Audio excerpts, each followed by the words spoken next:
Hi, I'm Thorsen from the Little Yoga Room, and this is our tutorial series of Get Bent. Today we'll be practicing forward folds. We've got Stefania here as well. Stefania is recovering from knee surgery a year ago. Yeah, so she'll be doing things in a different way that I may be showing, but know that everything is correct and we'll deal with that as it comes, okay? So we'll begin in Sukhasana. You're going to cross the legs and you're creating a square position versus a triangular position. You're bringing the outer edges of the feet underneath the knees. The calf bones are crossed at the center. The knees are in line with the feet and the thighs are moving deeper into the sockets. Bring the hands towards the floor to lengthen the spine up. So there you have your Sukhasana, and then we'll begin in Bharavajrasana, or a variation of Bharavajrasana through Sukhasana. So you're bringing the right hand behind you, pressing it towards the floor, keeping the length of the spine. You're bringing the left hand around the front knee, and you're turning the trunk. Bringing the hand around the knee increases the turn of the shoulders. So you're lifting through the chest, you're turning the shoulders, and rolling the shoulders back and down, pulling the shoulder blades in. Come back to the center, and now you'll take the left hand behind you, press the left fingers towards the floor, bring the right hand around to the front knee, lengthen the trunk up and turn. Again, watching that the front of the spine becomes longer and more engaged, and the back of the spine is coming softer and more receptive. Keeping the two sides of the waist even, keeping the shoulders even, turn. Inhale, lift up. Exhale, come back to the center. You'll bring the hands towards the floor, change the cross of the legs. Again, the feet are coming underneath the knees are moving, or the thighs are moving in towards the hip socket. First you lengthen up, and then in this variation we bring the right hand back behind us and the left hand now to the thigh. Moving in through the thigh brings us deeper into the waist, so into a lower part of the spine where we can turn through the waist, lift up. You're watching that you're keeping the crown of the head over the tailbone. Inhale, lift up. Exhale, come back to center. Go ahead, change sides. Left hand behind you. Right hand is coming to the thigh. You're using that turn of the hand to roll the thigh inwards to bring the right side of the trunk more towards the left. The left side of the trunk moves back and then turns. Watch that the breath is soft, the eyes are soft. Inhale, lift up. Exhale, come back to center. Change the cross of the legs again. Yoga mudra in Sukhasana. Bring the hands forward. As you bring the hands forward, you're releasing the trunk forward, bringing the forehead towards the floor.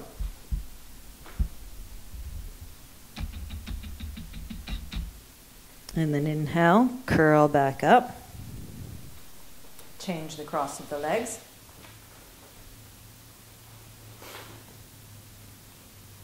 Exhale, go forward. And watching that the buttock bones stay grounded towards the support. The lower back is almost in a rounded fashion so that the upper back can soften and lengthen forward. And then inhale, curl back up.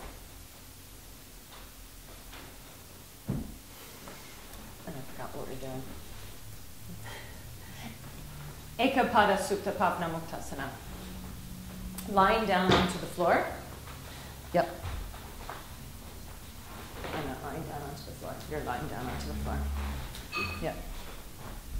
So again, as we spoke about in the standing poses, when you're coming into your Ekapada Supta Pavna Muktasana or any of the supine poses, you're lying down into your Tadasana.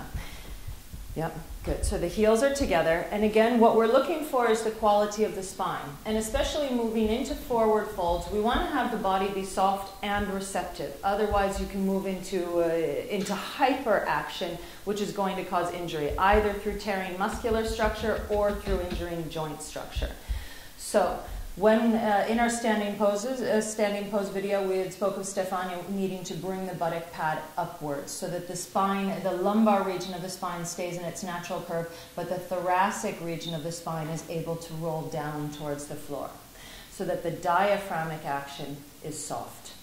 So the abdomen stays soft, the thighs are staying towards the floor, the heels are moving away, keeping the two sides of the trunk long. Go ahead, bend the right knee. Interlace the fingers around the knee. Ekapada Supta Pavnamuktasana.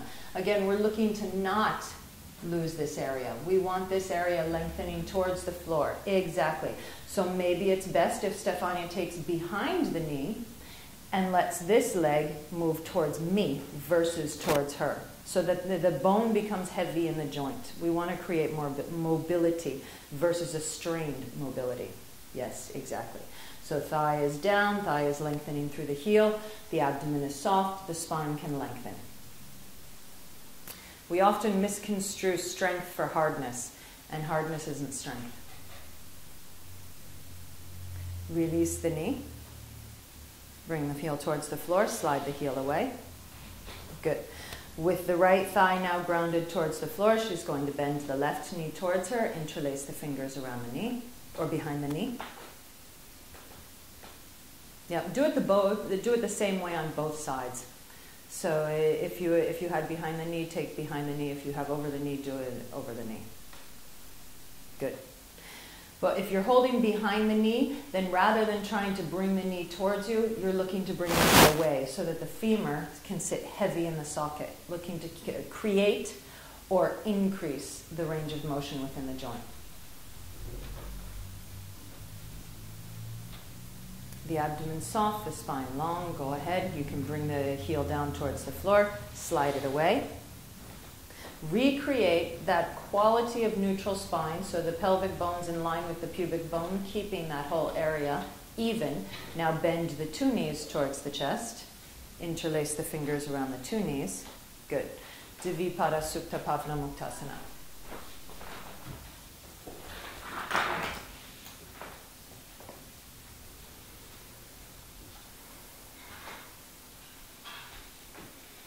That's it. So once you start moving into the second breath, as Stefania just did, now the body is becoming receptive. And that's where you want to begin your work. Go ahead, release the arms. Bring the heels down towards the floor. Slide the heels away. We'll move into Supta Padangastasana, the muscular variation. So we're bending the right knee, placing the belt around the front of the right heel, and stretching the right leg up.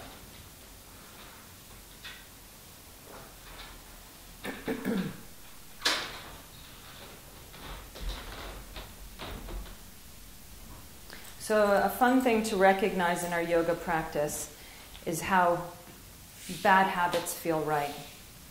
And we've all got them. So let's take a look at some of Stefania's bad habits that feel oh so right. So no, it's fine. You keep your Supta Padangastasana. So again, we see we're losing this connection here. This connection is this connection is lifting off of the floor, which means there's a hardness here. It's grabbing, and where anything is grabbing, we're prone to injury. So again, she wants to be lifting the buttocks up, keeping the lumbar spine, giving release to that front psoatic area. Once this thigh is relaxed and down towards the floor, then we start moving through the thigh that's lifting. Ha. There we go. So remember, any action that you're trying to create in this leg, the mobile active leg, has to come from the stabilized leg. Without the stabilized leg being intelligent, any idea is only going to create injury or not follow through. So I remember Corinne once talking about Vayana and Manas. So Manas is the mental, Vayana is the intelligence. And if we go into any mental, we need to have the intelligence to support it. So anything you want to create with this leg has to come from this one. Go ahead, release. Same thing. So remember, your focus isn't here. Your focus isn't on the active part. Your focus is on the stable part. Bend the front leg. Bring the heel into the belt.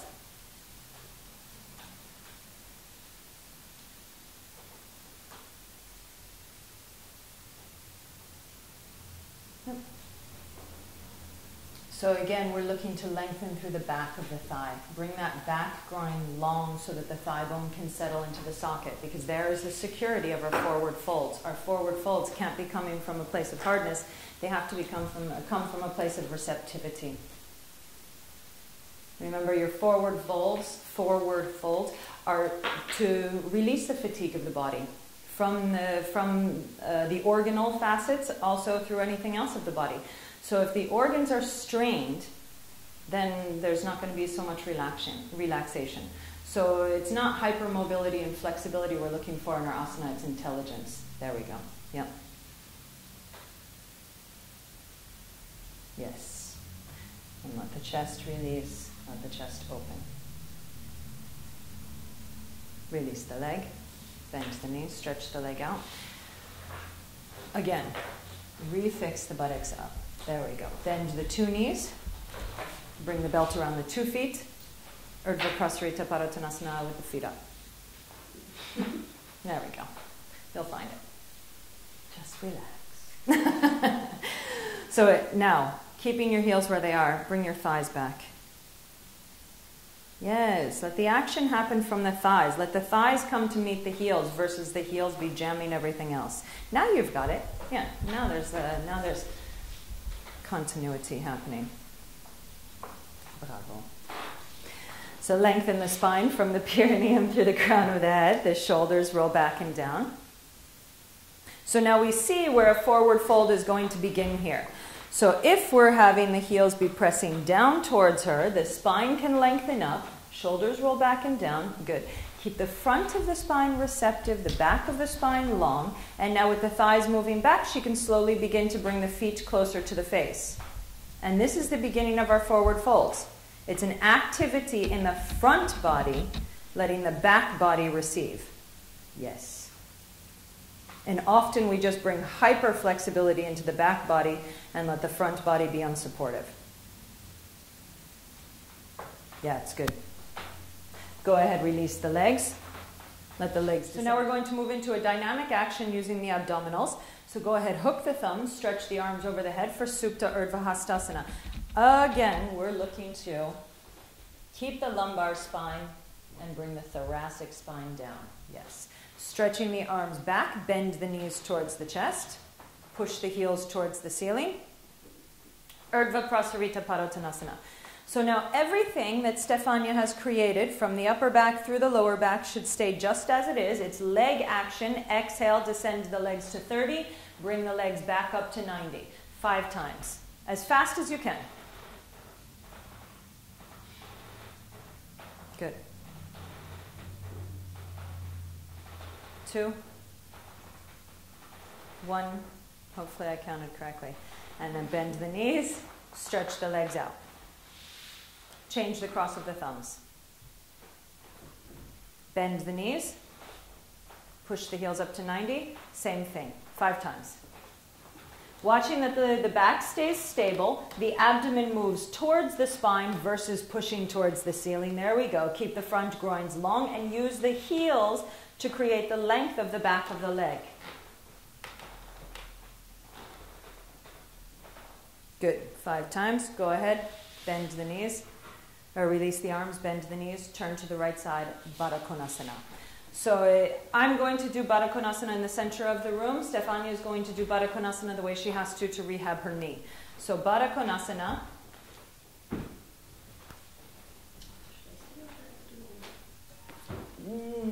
Go do it as you need to do it. That's fine. So Baddha Konasana is bringing the soles of the feet together, bringing the thigh bones to roll outwards as we talk about in the standing poses. The fingers come towards the floor. You're lifting up and you're bringing the whole pelvic cavity towards the heels. You want the pelvic cavity to be parallel towards the floor so that the pubic bone and the tailbone are on the same level, or the perineum, the skin in between, is at least parallel to the floor. So the fingers are pressing down, you're lengthening the trunk, and from the action of the thighs rolling outwards in the socket, you're looking to bring the knees further outwards and downwards. The feet can either separate or the feet can stay together. You can hold on to the feet and encourage the thighs to move outwards and downwards further. Lengthen the spine up, the shoulders rolling back and down. The jaw soft, the eyes soft.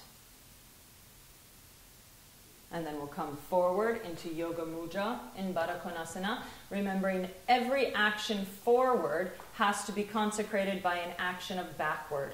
So the thighs roll back as the spine lengthens forward. You're reaching the hands forward, keeping the two sides of the trunk lengthening as evenly as possible, the feet pressing together.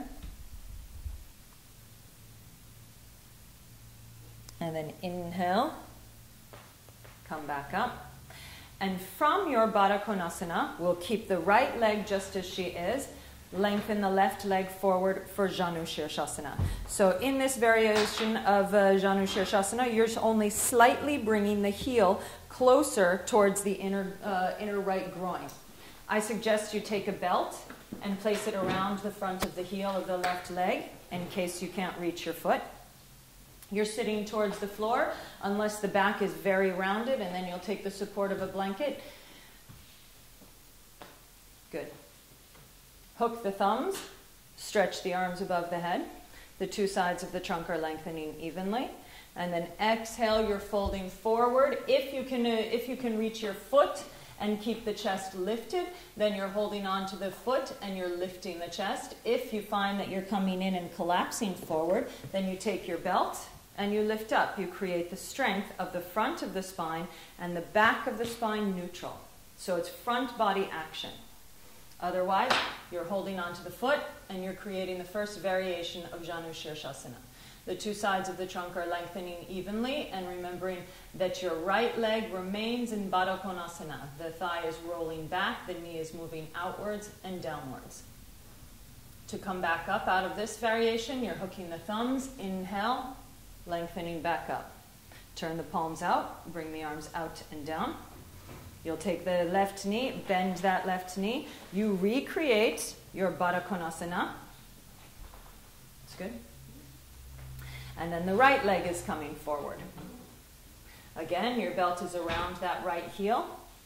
You can bring the left foot slightly closer towards you, but you're keeping the foot in line. You're creating a 90-degree angle. Hook the thumbs, inhale, lengthen the two sides of the trunk up. Exhale, you're coming forward, and again, you're either catching the heel or catching your belt, lifting the two sides of the trunk. The idea is to keep the sternum in line with the front of the thigh, so you're not drifting to one side or the other, but creating the same integrity on both sides of the spine. You're using the arms to keep the chest moving upwards and forward. You're using the legs to keep the pelvis in line. And then hook the thumbs, inhale, come on back up, turn the palms out, stretch the arms out and down. Right leg is coming back, Baddha Konasana. Left leg coming forward. For your second variation of Janu Shirshasana, this time you're going to take underneath the foot, underneath the ankle, and turn it so that the top of the foot is facing towards the ceiling. This is the full variation of Janu Shirshasana, and you're looking to bring the heel in line with the inner right groin. If this is too much, you stay in the first variation, it's no problem. You build your practice as safely as you can. So your belt is around you again. You're hooking the thumbs. Inhale, lengthen the two sides of the trunk up. Exhale, you're folding forward, catching hold of the heel. Lengthening the two sides of the trunk, the shoulders rolling back and down, the chest is coming forward. With an exhale, you keep that right thigh rolling out, bring the left thigh bone deeper into the socket, and then use the arms folding out to bring the back ribs forward, as if you're 2 pages of a book and you're coming on top of the other, Janu Shirshasana. Looking to keep the two sides of the trunk in line the best possible and not allowing the right side to contort, but keep the right side moving towards the floor and lengthening towards the foot. And then hooking the thumbs, inhale, we come back up, turn the palms out, stretch the arms out and down. And now left foot or left knee is coming back towards you for your Baddha Konasana. Right leg is coming forward. Again, you're taking under the foot, under the ankle, and you're turning. You're turning everything. You're not just contorting the foot, you're also turning the base of the tibia bone, and you're letting the hip bone roll outwards. The right leg is coming forward. Hook the thumbs, inhale, stretch the arms up. Keeping the two sides of the trunk even, you exhale, come forward. And again, working with the breath, you inhale, create the space, and then it's an exhale to utilize the space. The elbows move forward, and with the elbows, you're pulling the trunk. The sternum remains in line with the thigh. The left thigh is rolling out, the two sides of the trunk remaining as even as possible. So now it's the left side of the trunk that's descending towards the floor and moving towards the armpit. And then hooking the thumbs. Inhale, come back up, turn the palms out, stretch the arms out and down. Release the left leg forward, Dandasana. Good. Okay. So we'll move into Paschimottanasana from Dandasana. I'm going to show from the side so that if you should be using something, you'll see. Okay. So we're going to move into Paschimottanasana, but I'm going to show from Dandasana. And I'll explain a few things for safety factors I keep in mind in my own practice. So we want the back of the leg to be solid towards the floor. From the root of the thigh, through the knee, through the ankle. That way we know all of the masses of the body are lengthening so that the spaces are released.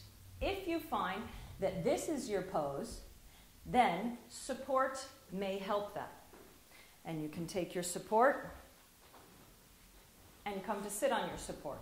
It may give you the advantage to bring the pelvis perpendicular to the floor so that everything is able to lengthen. But we want to be careful how we use props because often they become crutches. So if you're taking the support, but you're still sitting in your natural pattern, then it's not a question of using something to create something different for you. It's you using your body to create something different for you. So in my own practice and in the classes that I teach, I'll permit one blanket like this and a second blanket like this. Otherwise, I'll have people sit up higher using a belt, using a chair, using another action so that they learn the spinal action and the thigh action before they try coming forward. Other classes do things differently and everything is fine. So I'll use a blanket too, and you use that? Fine. Good. So again, for Paschimottanasana, you'll bring your belt, and you're going to have your belt around your heels. In this variation of Paschimottanasana, we'll have the feet hip-width apart. When the feet are hip-width apart, it gives more space to the abdomen. The abdomen can soften, which allows the spine to come forward more. So you're sitting on your support. You can lift yourself up, bring the pelvis so that it's perpendicular towards the floor. And again, you're looking to keep everything long so that the joints are stabilized. The joints shouldn't be the only thing working in your pose. All the tissue of the muscle and all the tissue of the linking bones should be supporting and stabilizing what's happening within the joints. So you're inhaling, hooking the thumbs, lifting up, and then exhaling, folding forward and either taking hold of your belt and lifting the spine, lifting the trunk, lifting the chest and rolling the shoulders back and down, or you're holding on to the two sides of the feet, keeping the two sides of the trunk lengthening evenly. So there's an inhalation where you create space, and there's an exhalation where you occupy it. So Paschimottanasana, good. Coming forward, watching, yes, that the arms, the elbows, and the shoulders stay on the same plane. So the arms should be moving outwards and also forward to be bringing the ribs with it. Yes, now she's created an incorporation. Often we use one part of the body, but we don't connect it to another. The arms are linked into the back, and we want to bring the ribs forward. And then the thighs are linked into the back. We want to bring the thighs deeper into the socket. As the abdomen becomes softer, then the front of the spine can lengthen more, and the back of the spine can become receptive and release more. Good. And then pushing through the heels, inhale, come on back up. So there's just something else I want to show as well. Paschimottanasana translates to stretch to the west, and it means that the back body is stretched. And that's fine. The back body needs to be stretched, but the back body should not be abused. So the front body needs to be working. If I'm coming into Paschimottanasana and I'm only using the back body, here's my pose. And there's so much strain. My knees are lifting. There's strain behind every joint because the back body is being yanked versus being contained. So now using the front body, if I'm coming into the same pose, all of a sudden now the thighs are settled towards the floor, the back of the spine is lengthening, and I can fold forward, holding on, recontain the length of the front body, and then exhaling, bringing everything forward. I haven't lost the continuity of the legs. I haven't lost the continuity and the continuing action of the spinal length. But I've created a whole lot safer of a pose. So always remember, when one thing is opening, you have to close another to keep it balanced. And that's what our poses are all about, right? So, Bharavajrasana. I'm going to have you do Bharavajrasana. I'm going to do Bharavajrasana forward. You're going to do it to the side.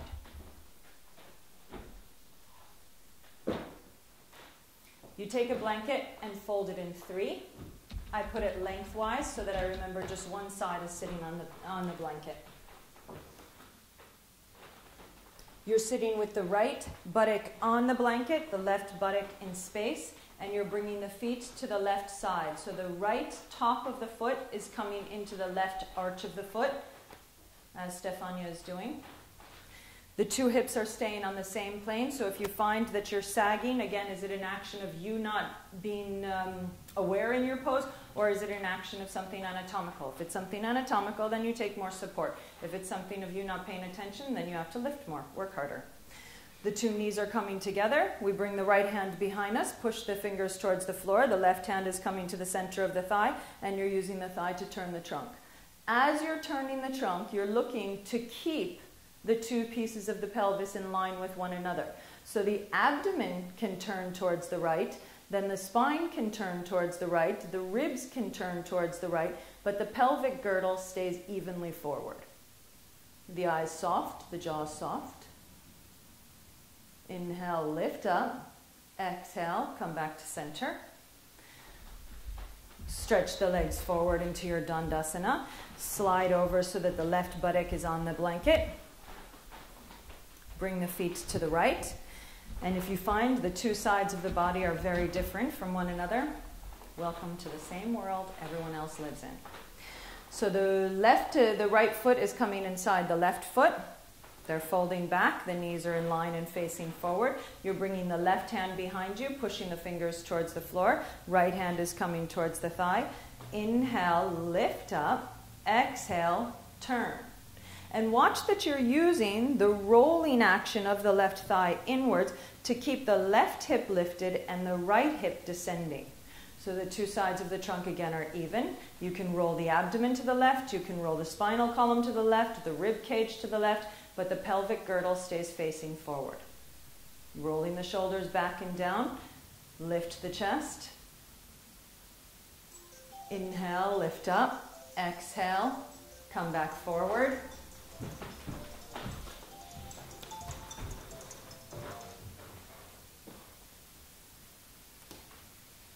That sucked.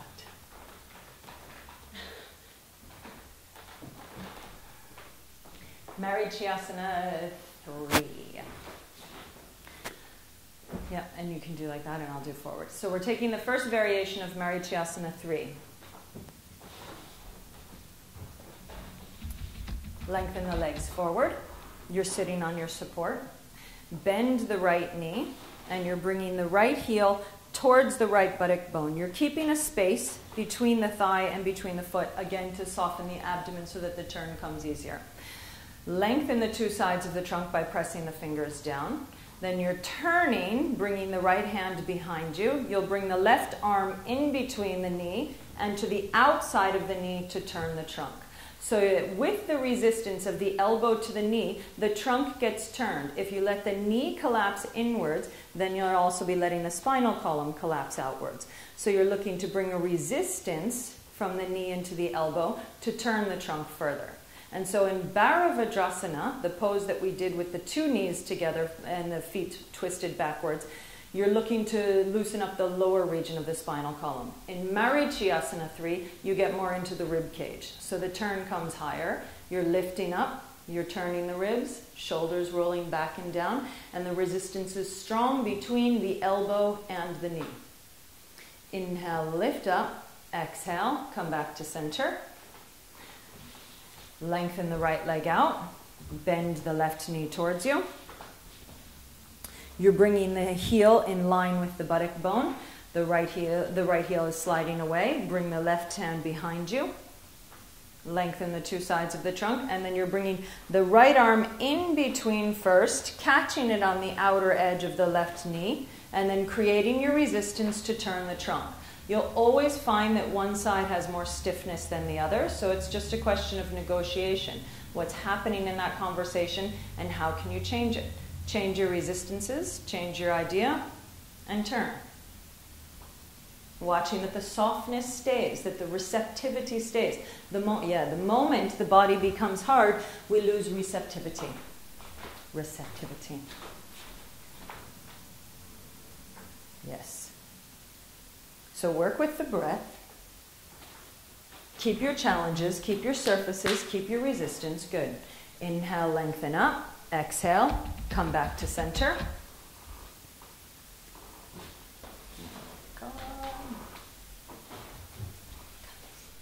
So now we're going to move into Urdhva Prasarita Padottanasana. So you'll sit with the right hip or the left hip, if you're more comfortable, towards the wall. Lie down on towards the floor, bringing the trunk down and bringing the legs up.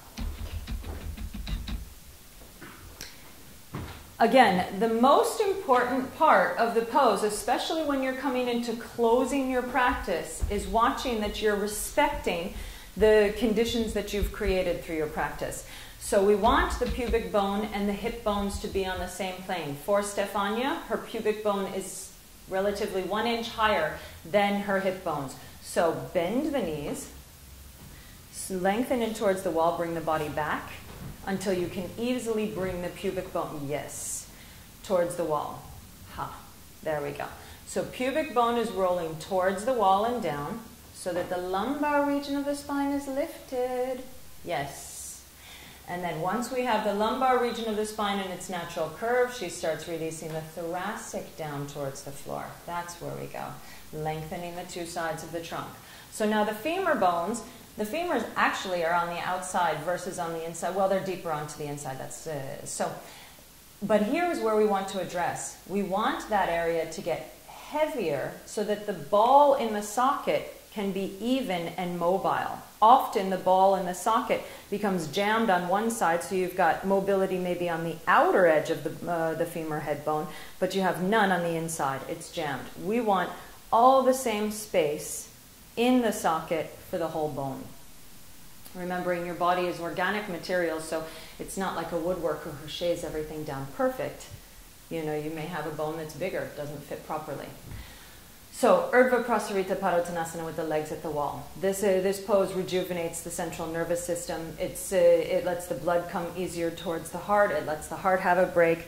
It lets the spinal column be passive. It lets the brain become passive. In forward folds, you're releasing the body, you're releasing the mind, and the mind is searching for the fatigue of the body throughout the body so that in Shavasana it can be released. So here we are, bringing the central nervous system down, closing off the practice. So you do 5 minutes or so in this pose. Keeping the legs up.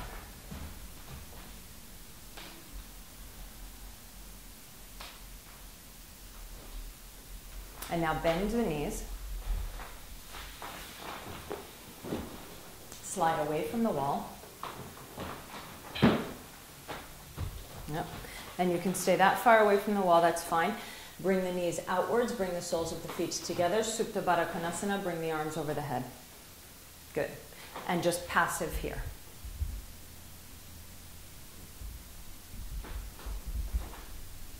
So it's always a question of that space at the base of the thoracic region moving outwards, letting it, yes, rolling it inwards. That space at the base of the rib cage here is where the arms start, the arms finish, the legs start, and the diaphragm is attached. So if it's constantly being jammed into the body in this way, Think of how all the organs are felt. Think about how the diaphragm is felt, the back of the neck, and everything.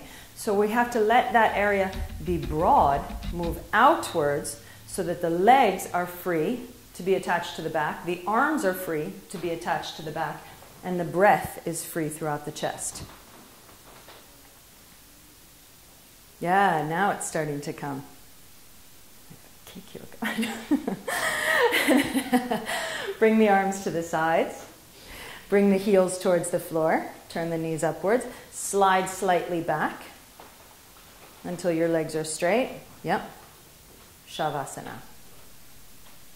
And we see she's kept all of the integrity of that lower back, of the chest. The arms are relaxed, the thighs are relaxed. Her best Shavasana ever. So again, that's Get Bent from the Little Yoga Room. This is Stefania and I'm Kara. And don't forget to consult a physician if you're going to start your practice. And happy practice.